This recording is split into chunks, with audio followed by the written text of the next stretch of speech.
Hi everyone! Today I'm going to be showing you my gua sha routine that has slimmed down my face so much. I used to have a lot of baby fat and puffiness, but doing this routine every morning has drastically changed my face shape. Here are some of the things you'll need.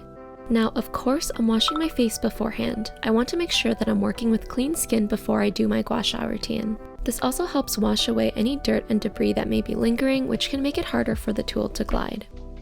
I'm doing some skin prep as well, starting with a toner. You guys know this is my go-to one by Acwell. I don't think I can live without this, it's that good. It just makes my skin feel super clean and fresh. Next, you're going to need a product that will help the gua sha glide on the skin without resistance. So I like using a hydrating serum. I don't like to use oils since I have combination skin and can be prone to breakouts. But feel free to use an oil if you have more dry skin. Okay, now it's time to sculpt our face. You don't want to use it straight on like 90 degrees. You want to use as much of its surface area as possible, so I like to hold it around 45 degrees. I first go under my cheekbones, starting from my mouth to the side of my cheek, going under the bone to define that area. I also like to glide it down to my neck for that lymph drainage. Next, I go under my eye in a slight U shape toward my temple, then down my cheek. This is a great movement if you wake up with puffy eyes in the morning. This really helps to make the puffiness go down and sculpt the cheekbones. And then I will repeat all of that on the right side. Now I am mirroring you guys, so if you want to follow along with this routine, you can.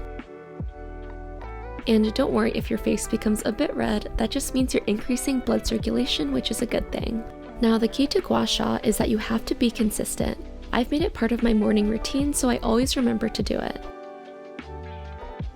Alright, now we're going to move on to the lower part of our face, starting with the jawline. I'm taking the notched part of the tool and using it to carve out my jaw. And again, you want to finish the movement all the way down at your neck to drain all that lymph fluid from your face. It's also not necessary to go super fast. I sped up these clips so you guys can see the full routine, but it's important to take your time with this and be gentle. The slower you go, the better the results will be over time.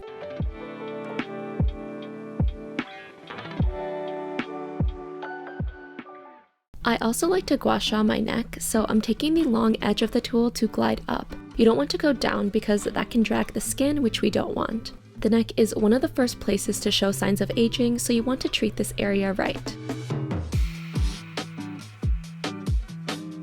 And if you want those 90-degree shoulders, my trick is to use the notched side of the tool again to carve out your trapezius muscle. If you have tense traps like me, this is a great movement to help relax that muscle.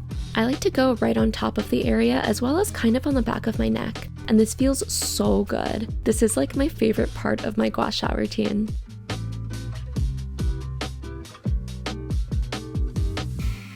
Okay, we have one more exercise left, and that is the collarbones. I'm taking the notched side again to glide from the inside of my collarbone to the outside. Again, this feels super nice and helps you get those really defined collarbones.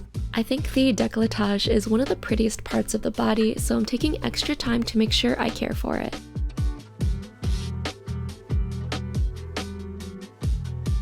And we are done! Well, almost. After I do my routine, I always put moisturizer on to make sure my skin is nice and hydrated. I love this one by Belief. It's great for sensitive skin and doesn't leave you with that greasy feeling whatsoever. And all of these products will be linked in the description for you to check out. But yeah, that is my gua sha routine. After doing this for many years, it has made noticeable changes in my face and I feel like it really slimmed it down. Lastly, I always wash my tool after I use it so it stays clean and sanitary. But I hope you guys liked this video and found it helpful. Thanks for watching, and I'll see you next time. Bye!